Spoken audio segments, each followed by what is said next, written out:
Bab keempat, rencana beternak.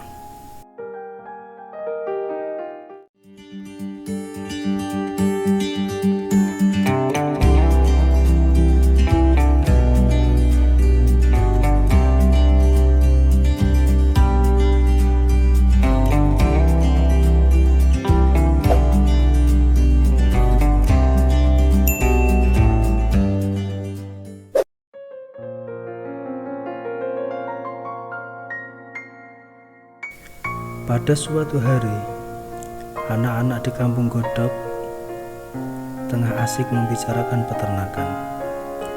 Yang menjadi pemimpinnya tentu saja Akbar.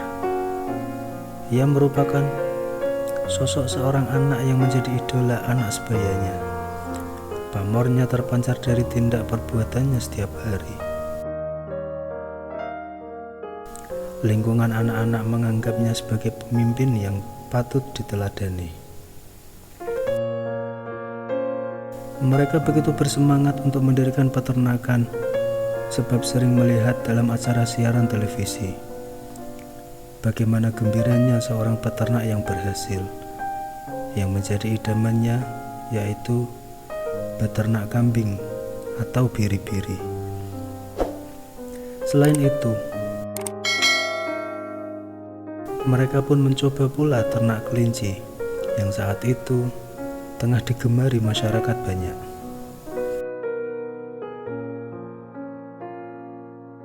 Jadi, positifnya sekarang kita merencanakan beternak apa? Kahar bertanya kepada Akbar. Aku tidak akan memutuskan dulu hal ini. Aku hanya akan mendengarkan usul kalian.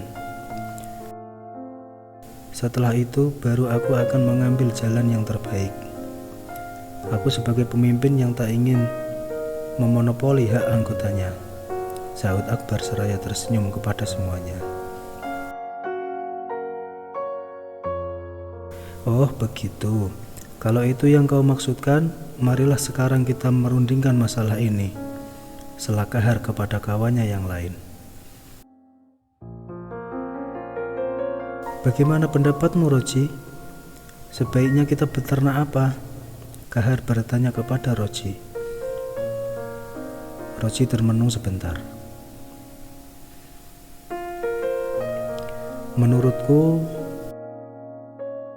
kita beternak yang sudah umum saja, yaitu beternak kambing atau biri-biri. Dengan beternak itu banyak orang yang beruntung, jawab Roji bersemangat sekali.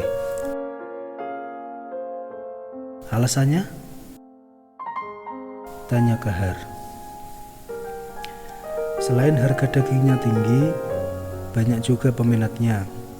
Kalau akan lebaran haji atau hari raya Idul Fitri, para peternak kambing pasti mendapat laba besar. Kotorannya bisa kita pergunakan untuk pupuk. Kalau banyak, kotorannya dapat kita jual. Cobalah kalian pikirkan baik-baik, jawab Roji seraya menatap kawannya yang lain.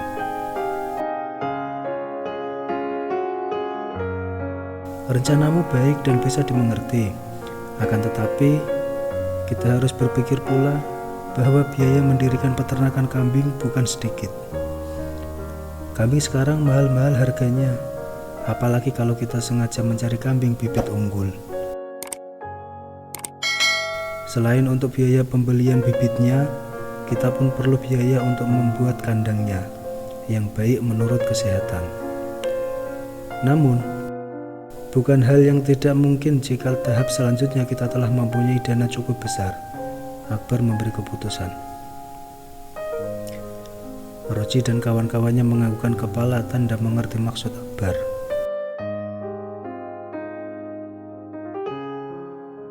Sekarang bagaimana usulmu, Udin?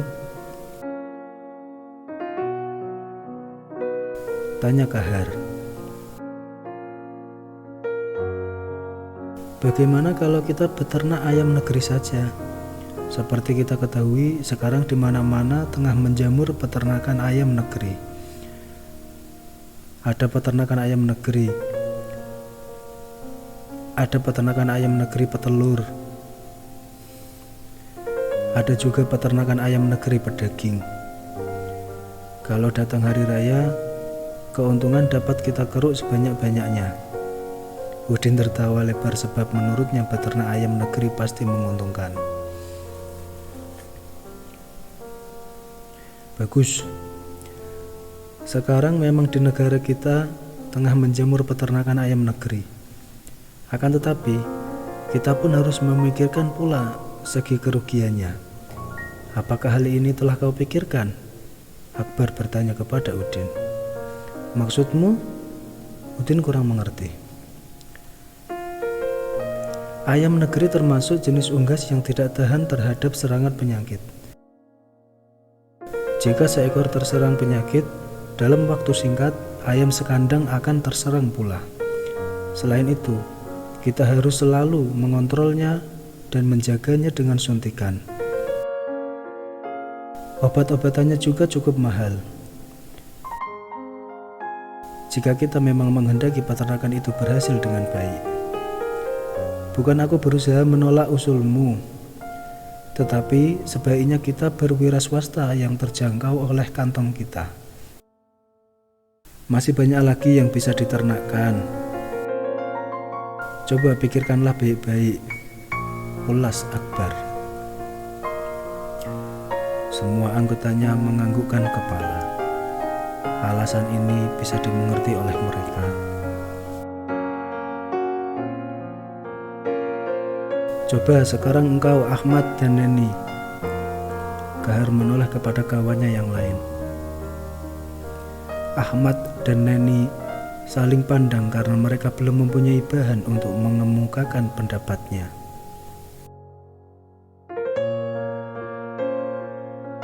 Kami menyerahkan kepadamu, Bar. Kurasa pendapatmu akan kami terima. Jawab Ahmad yang dibenarkan oleh Neni. Kawannya yang lain pun mengikuti usul keduanya. Setelah mendengar usul ini, Akbar termenung lama sekali. Sebagai pemimpin, Akbar harus mengambil keputusan sebijaksana mungkin. Akbar memikirkan kepentingan persahabatan, bukan demi pribadinya. Kalau begitu dengarkanlah baik-baik. Pendapatku ini timbul bukan karena aku sebagai pemimpin. Aku akan mengambil jalan tengah. Semoga saja usulku ini dapat kalian terima. Akan tetapi, kalau ada di antara kalian yang tak setuju, bicaralah. Aku tidak ingin mendengar ocehan di belakang hari, jawab Akbar. Katakanlah, kami sudah mengetahui dan mengenal sifatmu. Asalkan demi kesejahteraan kampung kita, usulmu akan kami terima. Kahar berbicara atas nama kawan-kawan.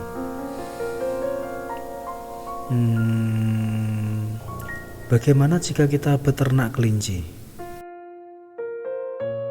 Yang kumaksudkan beternak kelinci benggala.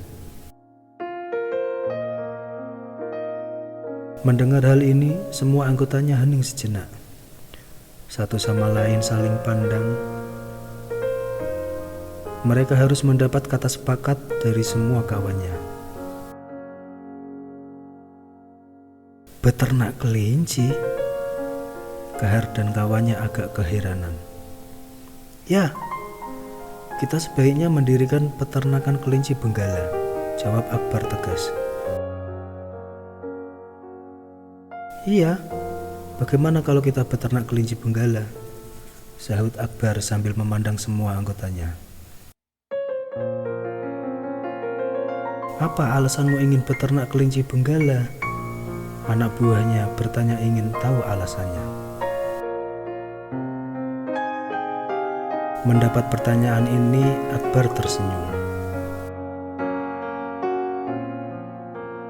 Pertama, kelinci termasuk jenis hewan yang tahan terhadap serangan penyakit dan hama. Makanannya mudah diperoleh, yaitu rumput yang ada di sekitar kita. Kedua, kelinci cepat berkembang biak karena sekali beranak lebih dari 2 ekor. Rasa dagingnya tidak kalah oleh daging kambing atau biri-biri. Harga dagingnya cukup mahal, sebab semua mengetahui dagingnya mengandung vitamin. Bahkan, ada sebagian orang yang mengatakan dagingnya dapat dipakai obat sesak napas. Sampai sejauh mana kebenaran berita ini belum dibuktikan. Ketiga, kotorannya bisa dipergunakan buat pupuk tanaman, terutama untuk bunga-bungaan. Nah, itulah beberapa keuntungan daripada peternak kelinci benggala, jawab Akbar meyakinkan. Ketika mendengar alasan yang bisa diterima oleh akal ini, semua anggotanya bersorak. Mereka langsung menyetujui sebab alasannya tepat. Setuju, setuju, setuju. Jadi, kita sekarang sepakat untuk beternak kelinci benggala.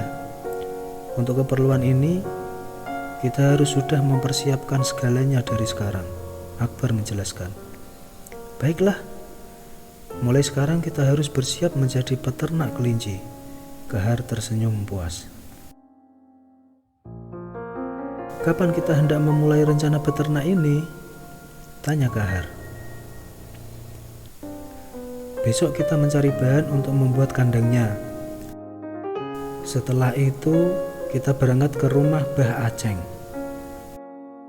Hal ini patut kita tanyakan sebab beliau salah seorang peternak kelinci yang berhasil. Siapa yang tidak mengenal Mbah Aceng, seorang peternak angkatan tua? Mudah-mudahan kita akan berhasil seperti beliau, sambung Akbar. Baiklah, kebetulan besok hari Minggu, kita mencari bahan untuk kandang dari gunung, ujar Kahar. Nah, sekarang pertemuan ini kita tutup sampai di sini. Besok pukul 8 kalian kutunggu di rumahku. Jangan lupa membawa golok, kampak, dan pisau, ucap Akbar menutup pembicaraannya. Musyawarah hari ini kita tutup dengan pembacaan surah Al-Fatihah. Hari-hari baru mulai berkembang di hadapan mereka. Demikian cerita Akbar untuk berencana beternak bersama kawan-kawannya. Di bab selanjutnya akan diceritakan tentang rencana yang dilaksanakan.